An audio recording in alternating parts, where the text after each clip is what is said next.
Hi everyone, welcome to Sakshi classes. How are you all? So today we are going to start a new video on the accounting. Basically आज हम accounting के ऊपर जो है video start करने वाले हैं. इसके अंदर सबसे पहले हमारी आज ये फर्स्ट क्लास होगी, तो हम जो इसका इंट्रोडक्शन पार्ट करेंगे कि आपकी अकाउंटिंग क्या होती है, आपके अकाउंटिंग में कन्वेंशंस कौन से होते हैं, अकाउंटिंग की मेन मेन ब्रांचेस कौन सी हैं, आपके cash basis accurate basis accounting का डिफरेंशिएशन करेंगे, अकाउंटिंग के एरर्स करेंगे, टाइप्स ऑफ अकाउंट्स करेंगे, रिजर्व्स करेंगे. ठीक है, और अकाउंटिंग स्टैंडर्ड्स भी आज की क्लास में हम डिस्कस करने वाले हैं. तो ये क्लास आपकी जो है थोड़ी सी बड़ी होने वाली है, बट ज़्यादा भी नहीं. तो होप आप लोगों को मेरी वीडियो अच्छी लगे और आप लोगों के लिए सबके लिए बेनिफिशियल हो. तो फर्स्ट ऑफ ऑल, अगर आप मेरे चैनल पे न्यू है तो प्लीज़ मेरे चैनल को जो है सब्सक्राइब कर दीजिएगा और साथ ही साथ बेल आइकन दबा दीजिएगा, ताकि जब भी मैं कोई भी वीडियो डालूँ आप लोगों को नोटिफिकेशन मिलते रहें, आप लोग इजिली मेरी सब वीडियो को देख सकें. मैं कोशिश कर रही हूँ कि आप लोगों को जो है रेगुलर बेसिस पे जो है वीडियोस प्रोवाइड करूँ. तो let's start the topic now. सबसे पहले अकाउंटिंग क्या होती है, what do you mean by the term accounting. Accounting क्या है? अकाउंटिंग को समझने के लिए आपको एग्जांपल से मैं स्टार्ट करती हूँ. आपका एक बिजनेस होता है. बिजनेस क्या है? आपकी एक एंटिटी होती है. बिजनेस क्या है? आपकी एक एंटिटी होती है. अब उस बिजनेस के अंदर क्या होता है उस एंटिटी में, कि बहुत सारी ट्रांजेक्शन्स होती हैं. इसको हम क्या कहते हैं? Business transactions. यानी कि हम कुछ ला रहे हैं, कुछ सेल कर रहे हैं, कुछ परचेज कर रहे हैं, किसी भी चीज़ की ट्रेडिंग होना, तो क्या कहलाती है? आपकी बिजनेस ट्रांजेक्शन्स होती हैं. ये ट्रांजेक्शन्स आपकी डे टू डे लाइफ में भी होती हैं और आपके कुछ लॉन्ग टर्म्स के लिए भी कुछ परचेज करी जा सकती हैं, सेल करी, सब कुछ. अब ये जो एंटिटी होती है, एंटिटी जो बिजनेस ट्रांजेक्शन्स को देखती है, उसको रिकॉर्ड करती है. क्यों करती है रिकॉर्ड? ताकि जो बिजनेस ट्रांजेक्शन्स हो रही हैं, जो रिकॉर्डिंग हम कर रहे हैं, उसको हम क्या कर सके? समराइज कर सके, यानी कि हम देख सके और उसको देखने के बाद उससे जो है कोई जजमेंट निकाल सके, यानी कि उससे कोई हम डिसीजन ले सकें कि क्या हमारे ऑर्गेनाइजेशन के लिए बेस्ट है या फिर क्या नहीं है. ठीक है. सो इन सिंपल वर्ड्स अकाउंटिंग क्या है? आपका अकाउंटिंग आपका क्या है? प्रैक्टिस है किसकी? रिकॉर्डिंग की, क्लासिफाइंग की और रिपोर्टिंग की. किस चीज में? बिजनेस ट्रांजेक्शन्स की. यानी कि बिजनेस ट्रांजेक्शन्स को हम रिपोर्ट करते हैं, रिकॉर्ड करते हैं, क्लासिफाई करते हैं, जो भी आपके बिजनेस के अंदर डे टू डे लाइफ में या फिर जब भी एडजस्टमेंट होती रहती है. और आपकी अकाउंटिंग जो है वो फीडबैक प्रोवाइड करती है मैनेजमेंट को कि क्या हमारे फाइनेंशियल रिजल्ट्स हैं और क्या हमारी ऑर्गेनाइजेशन का स्टेटस है, यानी कि हमारी ऑर्गेनाइजेशन प्रॉफिट कमा रही है या फिर लॉस कमा रही है. ये सब हम कैसे देख सकते हैं? अकाउंटिंग की हेल्प से देख सकते हैं. ठीक है. अभी मैंने आपको बताया आपकी क्या है, एक आपका बिजनेस है, ऑर्गेनाइजेशन है, वो क्या है? आपकी एक एंटिटी है. बिजनेस एक एंटिटी है, उसके अंदर खूब सारे जो है ट्रांजेक्शन्स होते हैं. उस ट्रांजेक्शन्स को जो है एनालाइज करा जाता है. ठीक है. रिकॉर्ड करा जाता है, समराइज करा जाता है, फिर उससे क्या लिए जाते हैं? उससे डिसीजंस लिए जाते हैं, या फिर आप कह सकते हैं इसे रिव्यू करा जाता है. और ये कौन करता है? ये आपका अकाउंटेंट करता है या फिर आपको कोई बुक कीपर करता है. इन सबको प्रोसेस करने के बाद जो आपके जो रिजल्ट्स आते हैं, उससे हम क्या करते हैं? ऑर्गेनाइजेशन के फाइनेंशियल स्टेटस को पहचानते हैं. whether our organization is having a profit or a loss, and how to keep it in the path of a success for in the future. तो ये सब हम चीज कैसे देखते हैं? अकाउंटिंग की वजह से देखते हैं. ठीक है. ये आपको बता दिया कि पहले क्या करता है अकाउंटिंग. क्या करेगा? पहले उसको रिकॉर्ड करेगा, यानी कि जो भी आपके पास आया, जो भी आपके पास परचेज हुई है या सेल्स हुई है, या आपने कोई रॉ मटेरियल परचेज कराया है, या इवन आपके पास कोई डेप्रिसिएशन लगा है, डे टू डे चीज को जो क्या है रिकॉर्ड करा जाएगा. फिर उससे क्लासीफाई करा जाएगा. क्लासीफाई कैसे करा जाएगा? कि भाई ये हमारा मटेरियल जो है डेबिट हुआ है या क्रेडिट हुआ है, या फिर वो जो ट्रांजेक्शन हमारी कैश में हुई थी या फिर किसी उधारी पे हुई थी, या कोई चीज रिसीवेबल है या फिर नहीं है. ये सब चीजें समराइज का मतलब होता है उसकी एक रिपोर्ट तैयार करी जाती है. उस रिपोर्ट को तैयार करने के बाद उसको देखा जाता है कि भाई उस रिपोर्ट को बनाने के बाद उसको देखा जाता है कि क्या हमारे इसकी अब जो है स्टेटस है, क्या स्टेटस है, अब हमारे बिजनेस के अंदर कितना पैसा गया है, कितना पैसा आया है, या क्या शेयर होल्डर्स की वेल्थ है. उसको फिर हम क्या करते हैं? इंटरप्रेट करते हैं. So this is all about the accounting and accounting the process. ये पूरा आपका अकाउंटिंग का प्रोसेस भी कहलाता है. यानी कि रिकॉर्डिंग के अंदर हम क्या करते हैं? दोबारा से रिपीट कर देती हूँ. इसमें हम जर्नलाइजिंग करते हैं, यानी कि जर्नल वगैरह बनाते हैं. क्लासीफाइंग के अंदर हम क्या करते हैं? उसको पूरा जो है रिकॉर्ड करते हैं, यानी कि हम इसके अंदर एक तरीके से लेजर बनाते हैं. ठीक है. ट्रायल बैलेंस बनाते हैं. देन समराइजिंग, समराइजिंग के अंदर क्या है, हम इसके अंदर एडजस्टमेंट करते हैं। एडजस्टमेंट कौन सी करते हैं कि भाई कुछ रह गया हो या फिर कोई डेप्रिसिएशन लग गई हो, कोई डेप्ट हो, ये सब चीज़ें जो है आ जाती हैं। और फिर इंटरप्रेट करते हैं, यानी कि रिपोर्ट इंटरप्रेट करते हैं। इसका मतलब इसके अंदर क्या होता है, क्या क्या हमारे यहाँ पे प्रॉफिटेबिलिटी है, ठीक है, क्या लिक्विडिटी हमारे फर्म की या क्या सॉल्वेंसी रेशियो है, ये सब हम क्या निकालते हैं, हम इंटरप्रेटिंग के अंदर निकालते हैं as on the last stage of the accounting. अगर हम बात करें अकाउंटिंग साइकिल की, अकाउंटिंग की साइकिल क्या है? अकाउंटिंग की साइकिल, सबसे पहले हम ट्रांजैक्शन को आइडेंटिफाई करते हैं कि किस टाइप की ट्रांजैक्शन आखिर हमारी हुई है या हो रही है। फिर उनको जो है क्या रिकॉर्ड करते हैं उन ट्रांजेक्शन्स को, यानी कि अगर हमने जो है फर्नीचर परचेज करा है, फर्नीचर अगर हमने सपोज कीजिए कुछ कैश में करा है और कुछ हमने जो उसको उधारी पे ले लिया है, यानी कि क्रेडिटर से जो है हमने ले लिया है, तो क्लासिफाई करेंगे, आइडेंटिफाई करेंगे ट्रांजैक्शन हुई कैसी है, फिर उसको रिकॉर्ड करेंगे।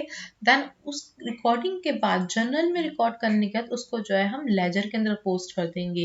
लेजर के बाद पोस्ट करने के बाद हम उसको जो ट्रायल बैलेंस है, अनएडजस्टेड ट्रायल बैलेंस है, उसके अंदर डाल देंगे। सिंपल सिंपल जो चीज़ हमें पता है वो हमने डाल दी है। अब मेकिंग एडजस्टमेंट, एडजस्टिंग एंट्री, यानी कि अगर हम कोई चीज़ भूल गए हैं, कोई हमारे पास एरर आ गए हैं काउंटिंग के, तो उसके अंदर एडजस्टमेंट कर देते हैं हम, ठीक है। कोई चीज़ हम भूल गए हैं या फिर हमने कोई चीज़ गलत लिख दी है अमाउंट, ठीक है। फिर इससे क्या बनेगा, आपका एडजस्टेड ट्रायल बैलेंस बनता है। इससे क्या बनता है, आपका एडजस्टेड ट्रायल बैलेंस बनता है।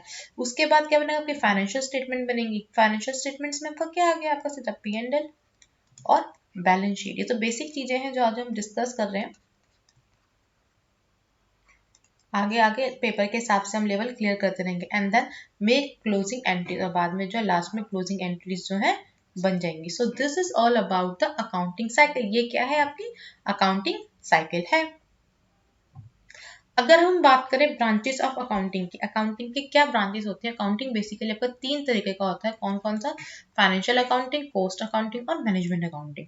अब जो फाइनेंशियल अकाउंटिंग होता है वो किससे डील करता है? Basic in which all transactions are recorded, यानी कि इसके अंदर आपकी सारी ट्रांजेक्शन जितनी भी हो रही हैं, जितनी भी A to Z ट्रांजेक्शन्स को रिकॉर्ड करा जाता है in the terms of in journal, subsidiary books, ledger, trial balance, ठीक है, इन सब चीज़ों के अंदर। बट जो कॉस्ट अकाउंटिंग होती है ना, कॉस्ट अकाउंटिंग के अंदर जितना भी पैसा आपकी जो है बेसिकली कॉस्ट की जो ट्रांजेक्शन्स लग रही हैं, पैसे की जो ट्रांजेक्शन्स लग रही हैं, वो आपका सिर्फ कॉस्ट अकाउंटिंग के अंदर आता है। इसके अंदर हम क्या निकालते हैं? कॉस्ट शीट निकालते हैं, मटेरियल कॉस्ट निकालते हैं, लेबर कॉस्ट निकालते हैं, एक्सपेंसेस कॉस्ट निकालते हैं, या वेरियस रिपोर्ट बनाते हैं। कौन कौन सी स्टैंडर्ड कॉस्ट के ऊपर बनाते हैं, ठीक है, वेरियंस के ऊपर बनाते हैं, ब्रेक इवन पॉइंट निकालते हैं, मार्जिनल कॉस्ट रिपोर्ट बनाते हैं, प्राइस डिटर्मिनेशन रिपोर्ट बनाते हैं, सब चीजें बनाते हैं।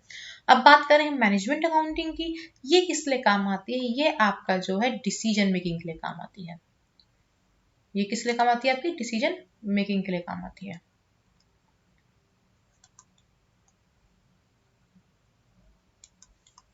अब डिसीजन कैसे, ये सभी क्या करती है, सभी आपके फाइनेंशियल अकाउंटिंग और कॉस्ट अकाउंटिंग को देखती है, समराइज करते हैं, उससे डिसीजन बनाती है, यानी कि क्या ट्रेंड चल रहा है, इसका हम क्या निकाल लेंगे, ट्रेंड एनालिसिस निकाल देंगे, रेशियो एनालिसिस निकाल देंगे, फंड फ्लो स्टेटमेंट बनाते हैं, उसको एनालाइज कर देंगे, कैश फ्लो कर देंगे, ठीक है। ये सब चीजें आपकी किस में आती है? मैनेजमेंट अकाउंटिंग के अंदर आती है।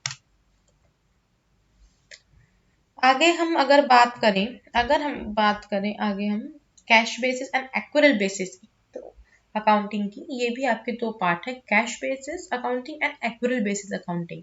तो हम ये कैसे समझ सकते हैं?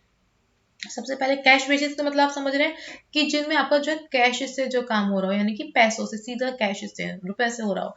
एक्यूरेल बेसिस में क्या है, आपका डेप्थ आ जाता है, कोई आपने क्रेडिटर से जो चीजें ली हैं वो सब आ जाती हैं। अब जो रिवेन्यू रिकॉग्निशन है कैश बेसिस अकाउंटिंग का, इसमें क्या होता है, कैसे हम रिवेन्यू को रिकॉग्नाइज करते हैं? जब रिवेन्यू रिसीव होता है, यानी कि जब पैसे आ जाते हैं। अब एक्यूरेल बेसिस के अंदर क्या होता है, when the revenue is earn, जब रिवेन्यू हमने कमा लिया होता है हम तभी उसको एडजस्ट कर लेते हैं, यानी कि हमने सामान को बेच दिया लेकिन अभी पैसे नहीं आए हैं, बट तब भी हमने क्या करा, रिवेन्यू को अर्न कर लिया, इसलिए हम इसको जो है लिख देंगे। एक्सपेंस कैसे रिकॉग्नाइज करते हैं कैश बेसिस अकाउंटिंग के अंदर? जब एक्सपेंसेस को हम पे करते हैं, हमने फर्नीचर पे करा, उसको हमने कैश पेमेंट कर दी, तो हमने कैश पे कर दिया, तो क्या होगा, उसकी एंट्री हमने डायरेक्ट डाल दी, रिकॉर्ड कर ली। बट जब एक्यूरेल बेसिस के अंदर क्या होता है, जो एक्सपेंसेस हमारे बिल हो जाते हैं, चाहे हमने पैसा ना दिया हो, अभी हमने फर्नीचर परचेज करा था, वो हमने क्रेडिट पे कर लिया फर्नीचर परचेज, हमने उसके पैसे दिए नहीं है, तो क्या किस में आता है? आपका एक्यूरेल बेसिस अकाउंटिंग, यानी कि बिल बन गया इसका। अब credit account, no account receivable और अकाउंट पेबल, यानी कि इसमें कोई भी आपको उधारी या आपका किसी को लेन देन ऐसा उधारी पे नहीं चलता है, बट इसके अंदर सारे आपके रिसीवेबल्स और पेबल्स जो है आते हैं। अकाउंट्स पेबल, बिल्स पेबल या अकाउंट्स रिसीवेबल, ये सब आपके किस में आएंगे, एक्यूरेट बेसिस अकाउंटिंग में आते हैं। अब taxation, not paid for cash that has not been received, यानी कि जो चीज आपको अभी रिसीव ही नहीं हुई है उसके लिए कोई पैसा नहीं दिया जाता है। But the paid on a money still own, यानी कि आपके पास वो सामान है उसके ऊपर आपको टैक्स तो देना पड़ेगा ही। अब बात करते हैं एक्यूरेसी की। Can exceed the financial wealth of a business, यानी कि फाइनेंशियल वेल्थ को जो है आपके बिजनेस को जो बढ़ा सकता है कैश बेसिस अकाउंटिंग। लेकिन जो एक्यूरेट बेसिस ऑफ अकाउंटिंग होती है वो क्या करता है, जो एक्यूरेट इन्फॉर्मेशन प्रोवाइड करता है आपकी प्रॉफिटेबिलिटी के ऊपर, यानी कितना प्रॉफिट आपको हो रहा है। एक्यूरेट जो रिजल्ट है वो किस में चलते हैं, आपके एक्यूरेट बेसिस अकाउंटिंग के अंदर। क्यों? क्योंकि जो कैश बेसिस है उसमें सिर्फ कैश की ट्रांजेक्शन रिकॉर्ड होंगी, तो वो क्या होगा, आपका एक्यूरेट नहीं होगा। जब तक आपको पता नहीं लगा कितना आपको उधारी पे भी सामान है या आपने किसी को दिया है ऑन अ क्रेडिट नोट, तब तक आप एक पर्टिकुलर जो है एक्यूरेट रिप्रेजेंटेशन नहीं निकाल सकते हैं। ठीक है, ये डिफरेंस आप लोग पढ़ लीजिएगा। आगे आते हैं हम अकाउंटिंग एरर्स की। आगे हम बात करते हैं किसकी, अकाउंटिंग एरर्स की। अब अकाउंटिंग एरर्स क्या होता है, अब हम जब रिकॉर्ड कर रहे होते हैं आपकी जर्नल लेजर के अंदर कुछ भी रिकॉर्ड कर रहे होते हैं, तो अकाउंटेंट्स क्या होते हैं, कभी कभार ना कुछ भूल जाते हैं, कुछ एरर्स कर देते हैं। ठीक है, तो कौन कौन से वो एरर्स होते हैं, क्लैरिकल एरर्स और प्रिंसिपल एरर्स, यानी कि आपके दो तरह के एरर्स होते हैं, क्लैरिकल एरर और प्रिंसिपल एरर। अब आपके जो प्रिंसिपल एरर होते हैं, पहले इसको समझ लेते हैं। वो तो क्या, आप बिल्कुल भूल गए, आपने कोई एंट्री करी नहीं, बिल्कुल जो आप क्या हो गए, भूल गए हैं। बट जो क्लैरिकल एरर्स होते हैं ना, वो आपके जो है तीन टाइप के अंदर जो है क्लासिफाई करे गए। कौन कौन से, एरर ऑफ ओमिशन, ओमिशन का मतलब आप भूल गए। ठीक है, ओरिजिनल बुक्स के अंदर ही आपने जो है डाला नहीं है, अगर आप नहीं डालोगे तो इसका कोई भी अफेक्ट जो है ट्रायल बैलेंस पे नहीं पड़ेगा, ट्रायल बैलेंस पे इसका अफेक्ट जो है आपका नहीं पड़ता है। अब आपने पूरी चीज, यानी कि आपने 100 रुपए का कोई चीज खरीदी, फर्नीचर खरीदी, पूरी एंट्री डालना भूल गए हैं। अब एक होता है आपका इसमें पार्शियल ओमिशन। पार्शियल ओमिशन का मतलब क्या होता है, आपने कोई चीज खरीदी, ठीक है, आपने 2 पार्ट्स में खरीदी, आपने जो है 100 की चीज 2 बार खरीदी है।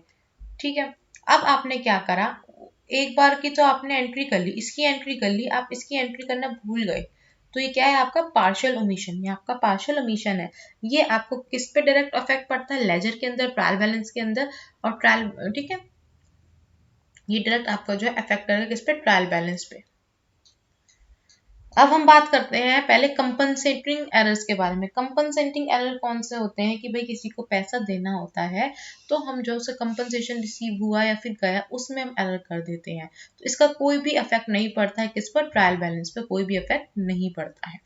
अब हम बात करते हैं एरर ऑफ कमीशन। कमीशन का एरर क्या होता है, इसमें आपके बहुत तरीके से इसको समझते हैं। पहला कि भाई हमने क्या करा, रिकॉर्ड कर दिया रॉन्ग अमाउंट, यानी कि हमने जर्नल एंट्री में जो है 500 लिखना था, हमने लिख दिया 1500, तो क्या हो गया, ये रॉन्ग अमाउंट को जो है डाल दिया, यानी कि एरर ऑफ कमीशन हो गया, यानी इसका लेकिन ट्रायल बैलेंस आपको कोई भी इफेक्ट नहीं पड़ता है।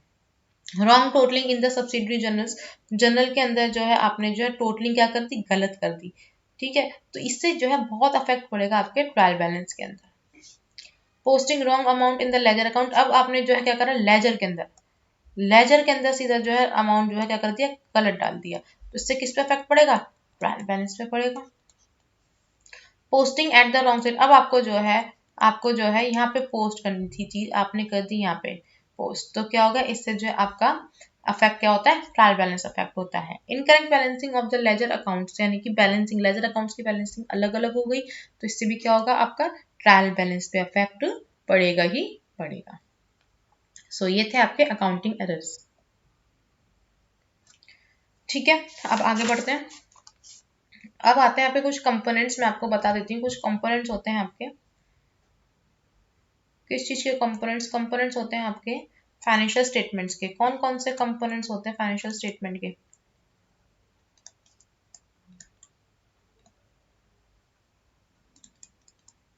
The first one is your balance sheet, ये भी आपको पता है, हमने 11th 12th में आराम से पढ़ा है, बैलेंस शीट होते हैं। और हमारे पास क्या होता है, इनकम स्टेटमेंट हो गई,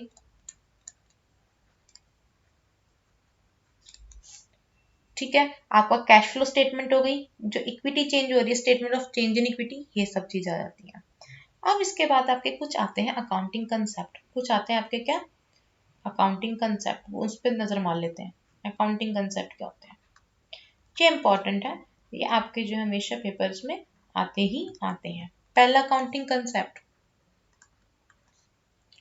क्या आपका बिजनेस कंसेप्ट, एक होता है आपका बिजनेस कंसेप्ट। अब बिजनेस कंसेप्ट के अंदर क्या होता है, बेसिकली बिजनेस कंसेप्ट क्या कहलाता है, बिजनेस अलग है, यानी कि the business is different and the business owner is a different, यानी कि बिजनेस चलाने वाला अलग बंदा है और बिजनेस अलग है, यानी कि क्या है आपके दोनों क्या है आपकी सेपरेट एंटिटी, दोनों सेपरेट है। तो बिजनेस कंसेप्ट क्या कहलाता है, जो बिजनेस है आपका वो अलग है and the person who is running the business is a different. Second आता है आपका money measurement concept. Money measurement concept के अंदर क्या होता है, सिर्फ वो ट्रांजैक्शंस रिकॉर्ड होती हैं जिसमें आपका पैसा होता है, यानी कि जो पैसे से रिलेटेड होती है, यानी कि जहाँ पे ट्रांजैक्शन पैसों का हो रहा है वो आपकी क्या कहलाती है, money measurement concept. Money measurement concept.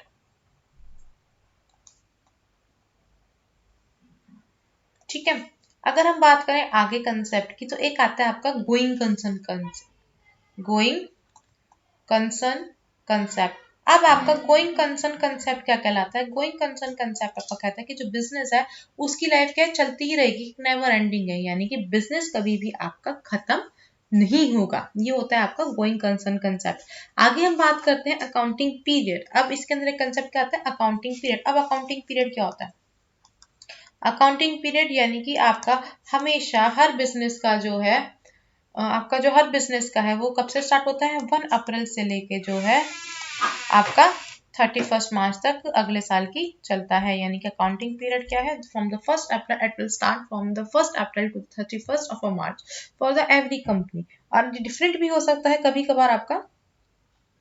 ठीक है, अगर हम बात करें कोस्ट कंसेप्ट की, कोस्ट कंसेप्ट क्या होता है, ठीक है, कोस्ट कंसेप्ट में आपका होता है असेट्स को बुक वैल्यू में दिखाया जाना, यानी कि जो भी आपने असेट्स को परचेज करा है, ठीक है, आप उसको जो है बुक में वैल्यू में कैसे दिखा रहे हो, how much you are presenting it in a book value, in comes under cost concept, जो आपका क्या है कोस्ट कंसेप्ट है। अगर हम बात करें dual aspect concept, dual aspect concept क्या होता है, ये तो बहुत इजी है आपका, ड्वेल एस्पेक्ट कंसेप्ट यानी कि कहलाता है आपकी जो अकाउंटिंग जब ट्रांजैक्शन करते हैं उनकी दो साइड्स होती हैं, कौन सी, डेबिट और क्रेडिट, यानी कि जो भी आप काम कर रहे हो, जो भी ट्रांजैक्शन रिकॉर्ड हो रही है that are going to be for dual entry, यानी कि डेबिट भी होगी वो, क्रेडिट भी होगी। अब मैचिंग कंसेप्ट, मैचिंग कंसेप्ट क्या कहलाता है, आपका जो इनकम है, जो क्या है आपकी इनकम है, income will always equal to the expenses, income जो आपके हमेशा किससे इक्वल रहेगी, एक्सपेंसेस से इक्वल रहेगी। So this is your accounting concept. इसमें आपका अकाउंटिंग कंसेप्ट के अंदर एक एक्यूरल कंसेप्ट भी था। एक्यूरल कंसेप्ट को समझाने के लिए दो तरीके के होते हैं, मैं आपको भी आगे समझाती हूँ। उससे पहले हम समझें कि गैप क्या होता है, what is the gap. Gap क्या है, गैप आपका है general accepted accounting principles, general accepted accounting principles.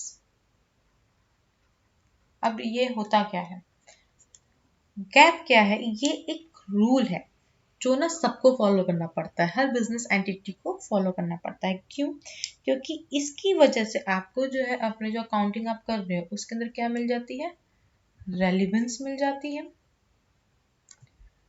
ठीक है, ऑब्जेक्टिविटी मिल जाती है,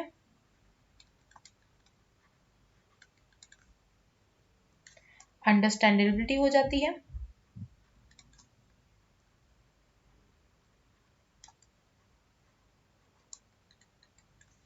एंड द लास्ट हम इसको इजीली जो है कंपेयर भी कर सकते हैं।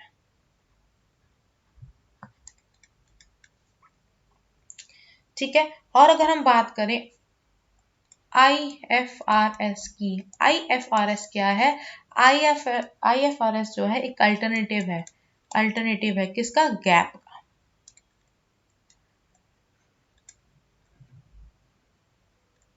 यानी कि in simple words financial accounting practice, जो आपकी जो फाइनेंशियल अकाउंटिंग की जो प्रैक्टिस है, ठीक है, उसके कंसेप्ट को कौन गवर्न करता है या रूल्स को, वो करता है आपका गैप करता है। ठीक है, तो ये क्वेश्चन कभी कभार आपसे गैप के बारे में पूछा जाता है कि गैप की फुल फॉर्म क्या है, या इसका अल्टरनेटिव क्या है, या गैप के अंदर हम क्या कर सकते हैं। तो गैप के अंदर जितनी भी आपके फाइनेंशियल अकाउंटिंग प्रैक्टिस होती हैं उनको जो है देखा जाता है। अब हम आगे बात करते हैं अकाउंटिंग कन्वेंशंस की। अब अकाउंटिंग कन्वेंशंस क्या है? एक अजम्पशंस हैं जो कि एक अकाउंटिंग ना फॉलो करता है अकाउंट्स को मैनेज करने के लिए। तो उसमें सबसे पहला क्या होता है? कंसिस्टेंसी। कंसिस्टेंसी का मतलब होता है हर साल ना एक ही मेथड यूज होगा। ये नहीं होगा कि we are taking some method this year and we are changing in next year, यानी कि हम इस साल तो कोई और हम मेथड यूज कर रहे हैं बट नेक्स्ट ईयर हम जो है कोई और मेथड यूज करेंगे। तो हमारा जो कंसिस्टेंसी कन्वेंशन है वो क्या कहलाता है? हम जो भी मेथड अपने बिजनेस के लिए जो यूज कर रहे हैं, it will be going for a long time, ये पूरे एक लंबे समय तक जो है यूज होने वाला है। आफ्टर दैट हम बात करते हैं किसकी? डिस्क्लोजर की। अब आता है आपका क्या? डिस्क्लोजर। डिस्क्लोजर का मतलब क्या होता है? हर तरीके की इंफॉर्मेशन को शेयर करना, यानी कि एज अ बिजनेस जो इंफॉर्मेशन है वो आप सबको जो है सारी जो है हर तरह की इंफॉर्मेशन को जो है प्रेजेंट करोगे। अब हम बात करते हैं आगे कंजर्वेटिज्म की। कंजर्वेटिज्म में क्या आता है? आपको तरीके से प्रूडेंस। इसमें क्या होता है? आप पहले ये सोच कर चलते हैं कि आपको ना इन फ्यूचर आपकी कंपनी को सिर्फ लॉस ही लॉस होने वाला है, एंड उस लॉस से हम कैसे बचेंगे? हम पहले से क्या करते हैं, उसके लिए थोड़ा सा रिजर्व बना के चलते हैं।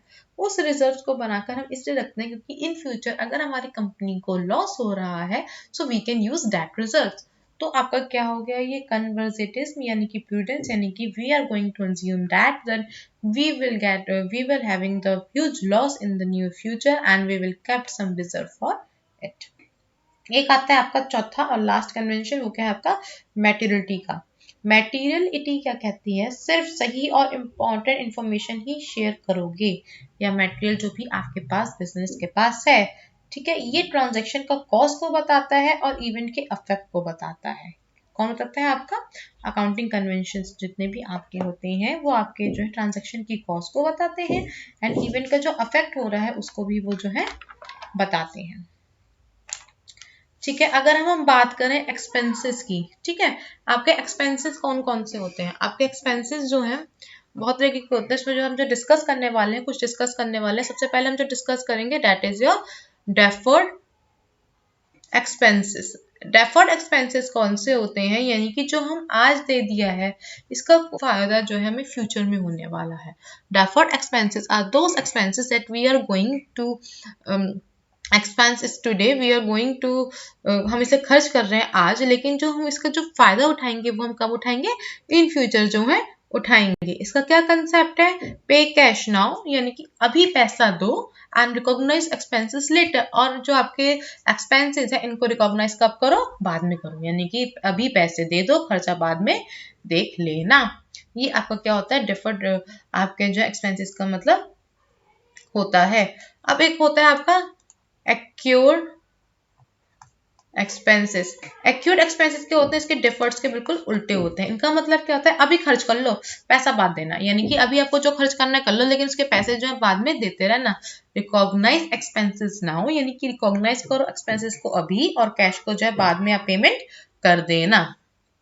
ठीक है, अब हम ये तो समझ आ गया, हमने अकाउंटिंग कन्वेंशंस पढ़ी थी, मैटेरियलिटी की, कन्वर्जेंट डिस्क्लोजर की, कंसिस्टेंसी की, ये सब भी हो गई।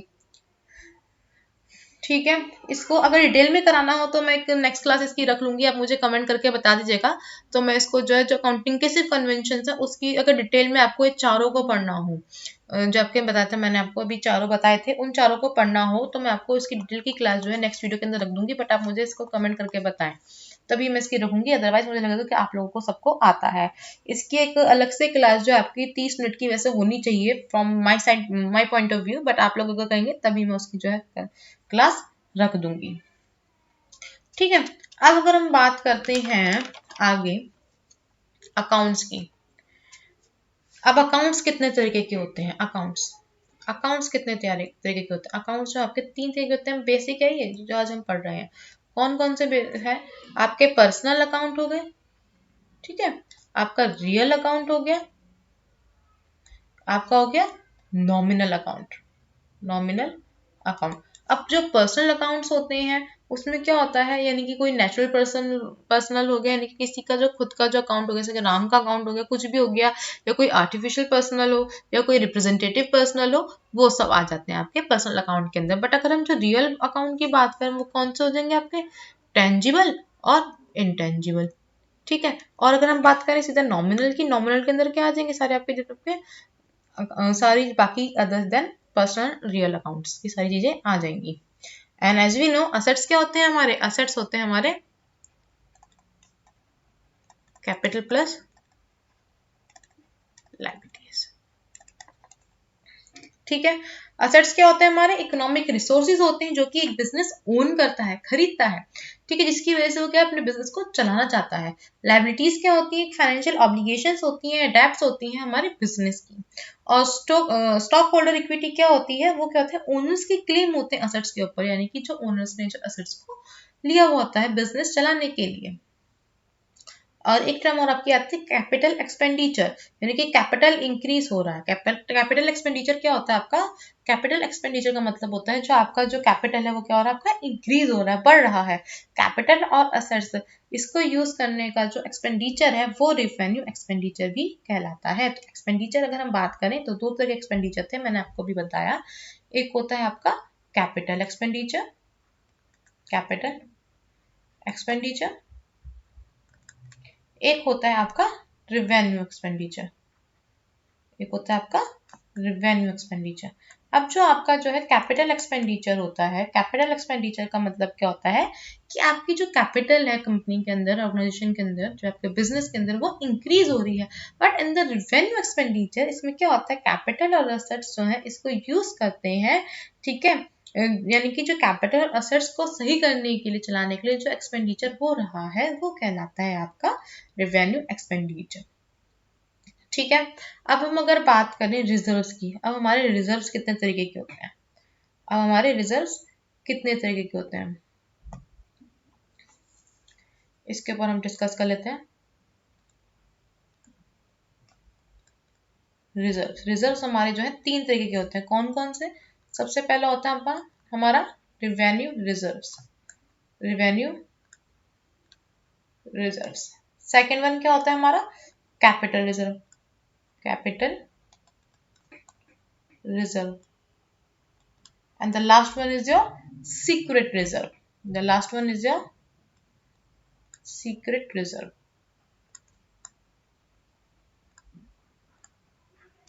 ठीक है। अब जो हमारा रिवेन्यू रिजर्व होता है वो क्या होता है आपका, प्रॉफिट में से क्रिएट होता है। वो क्या होता है आपका, प्रॉफिट में से जो है क्रिएट होता है, जो आपका रिवेन्यू रिजर्व होता है।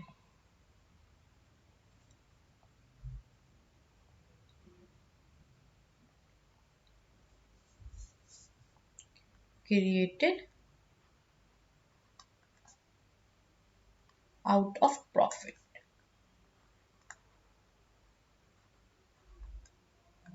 इसके अंदर आपको क्या आते हैं, स्पेसिफिक रिजर्व्स आ जाते हैं, जनरल रिजर्व्स आ जाते हैं। ठीक है। बात करें हम कैपिटल रिजर्व्स की, ये किससे होता है, ये आपका जो है किससे बनता है, आपके कैपिटल प्रॉफिट में से जो है बनता है, created out of capital profit.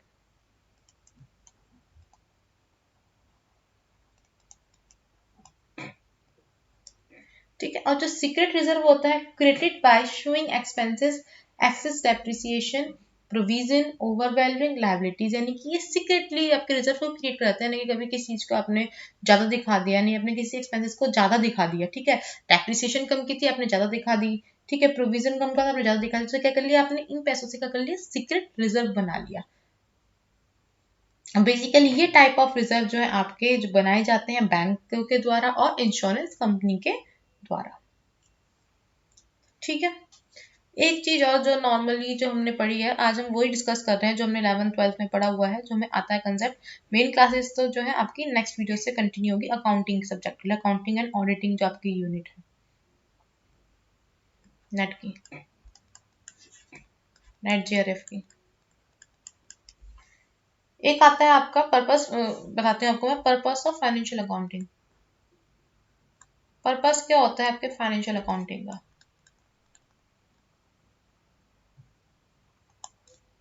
क्या बनाना? P&L बनाना, ठीक है। और क्या बनाना? ट्रेडिंग बनाना। ट्रेडिंग अकाउंट बनता है फाइनेंशियल अकाउंट्स के अंदर, P&L बनता है, और क्या बनता है? Balance sheet. अब जो हमारा ट्रेडिंग अकाउंट होता है ना, ट्रेडिंग अकाउंट क्या होता है, इससे हम क्या निकालते हैं? ट्रेडिंग अकाउंट से हमेशा हम निकालेंगे क्या, आपने देखा होगा जब आप जब भी सॉल्व करते हैं तो ट्रेडिंग अकाउंट से हम क्या हमेशा बनाते हैं, निकालते हैं?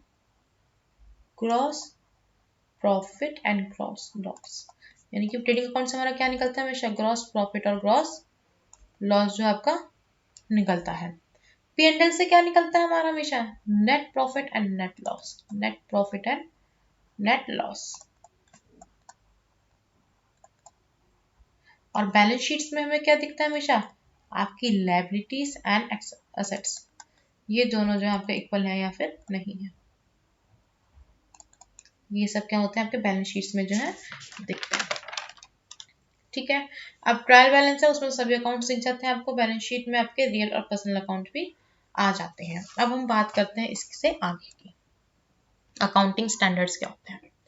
अकाउंटिंग स्टैंडर्ड से हमेशा आपका जो है एक क्वेश्चन जो है आता ही आता है, यानी कि आपके 2 मार्क्स जरूर पक्के हो जाते हैं। तो प्लीज आप लोग जो है इस टॉपिक को ध्यान से देखिए। अकाउंटिंग स्टैंडर्ड आपके कॉमन सेट ऑफ प्रिंसिपल्स हैं या स्टैंडर्ड्स ऑफ प्रोसीजर्स हैं जो कि आपका जो है फाइनेंशियल अकाउंटिंग पॉलिसीज और प्रैक्टिसेस में बताई गई हैं, ठीक है। इसकी वजह से क्या होता है, जो हमारी जो फाइनेंशियल रिपोर्टिंग है ना, उसकी ट्रांसपेरेंसी जो है बहुत अच्छे से एनहेंस हो जाती है, इम्प्रूव हो जाती है। और ये आपके बेसिकली जनरली एक्सेप्टेड प्रिंसिपल्स भी, यानी कि गैप के में जो है सारे आपके अकाउंटिंग स्टैंडर्ड्स जो हैं आते हैं। और IFRS यानी कि आपका इंटरनेशनल रिपोर्टिंग स्टैंडर्ड्स, ये भी आपके जो है कुछ सेट्स जो है फॉलो करते हैं इंटरनेशनल अकाउंटिंग स्टैंडर्ड बोर्ड से, और जो कि आपके non US gap companies reporting financial statements में आते हैं, ठीक है। नॉर्मल हम पढ़ते हैं वो वाले हो गए जो अकाउंटिंग स्टैंडर्ड AS करके पढ़ते हैं, हमारे इंडिया के भी हैं। इंडिया के क्या होते हैं आपके? IND-AS या INAS करके जो है हम अकाउंटिंग स्टैंडर्ड जो है पढ़ते हैं। ये किसके थ्रू आते हैं? अकाउंटिंग स्टैंडर्ड बोर्ड्स के थ्रू आते हैं। और ये कब बने थे? आपके 1977 के अंदर जो है ये बने थे।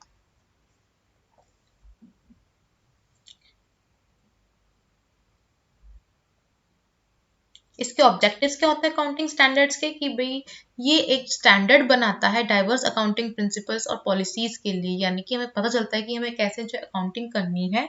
ये नॉन कंपेरेबिलिटी फाइनेंशियल स्टेटमेंट्स को जो है खत्म कर देता है, ठीक है। ये इंक्रीज करता है रिलायबिलिटी फाइनेंशियल स्टेटमेंट्स की। ये प्रोवाइड करता है स्टैंडर्ड्स ताकि जो आपके यूजर्स हैं वो समझ सकें। और ये डिफाइन करता है स्टैंडर्ड्स को, जो कि इजीली आप जो है एक कंपनी के अंदर अलग अलग पीरियड्स के अंदर अपने स्टैंडर्ड्स को जो है कंपेयर भी कर सकें, ठीक है। ये सारी आपको मैं PPT शेयर कर दूंगी, आप उसमें पढ़ लीजिएगा। आगे सीधा हम आते हैं list of Indian accounting standards, यानी कि ये आपको जो है सारे अकाउंटिंग स्टैंडर्ड्स दे रखे हैं। इसको जो है हमें टिप्स पे याद रखने पड़ेंगे, क्योंकि ये हमारे जो एग्जाम पॉइंट ऑफ व्यू से बहुत इंपॉर्टेंट है। मैचिंग में आ जाते हैं, ये पूछ लिया जाता है कि आपके पास इंडियन AS 104 क्या है या फिर 106 कौन सा है, बट बेसिकली मैचिंग में ये बहुत आते हैं, तो कंफ्यूज ना होइए इंडियन अकाउंटिंग स्टैंडर्ड्स और नॉर्मल अकाउंटिंग स्टैंडर्ड्स के अंदर। ये सब आपको मैंने जो है सारे प्रोवाइड कर दिए एक जगह, तो आप लोग आराम से देख लीजिएगा। और जो इसकी जो PPT है मैं आपको शेयर कर दूंगी, कहाँ पे? आपके टेलीग्राम ग्रुप के ऊपर। एंड आपको कोई भी क्वेरी होती हो तो प्लीज़ आप मुझे जो है मेल करें, मैं आपकी मेल में रिप्लाई जरूर करूंगी। और जितनी भी PDF हैं या फिर फ्री नोट्स हैं वो सब आपको जो है टेलीग्राम ग्रुप पे जो है मिल जाएंगे, या मेरे व्हाट्सएप ग्रुप पे। तो आप लोग जो है देख सकते हैं, वहाँ पे जाके मेरे ग्रुप को ज्वाइन कर लीजिएगा। एंड आप मुझे अनअकैडमी पे फॉलो कर सकते हैं, सर्च करेंगे साक्षी क्लासेस या साक्षी सक्सेना, तो मेरी प्रोफाइल आप लोग के सामने आ जाएगी। वहाँ पे आपको जो है क्या मिलेंगे, सारे फ्री कोर्सेज मिलेंगे एंटी नेट प्रिपरेशन के लिए for the paper 1 and paper 2। Paper 2 आपको पता ही है, मैं कॉमर्स की जो वहाँ पे तैयारी कराती हूँ, तो आप लोग देख लीजिएगा। एंड कोई भी क्वेरी हो तो नीचे कमेंट में कमेंट करके बताएं, कमेंट बॉक्स के अंदर मैं आपकी क्वेरी जरूर सॉल्व करूंगी। So thank you all.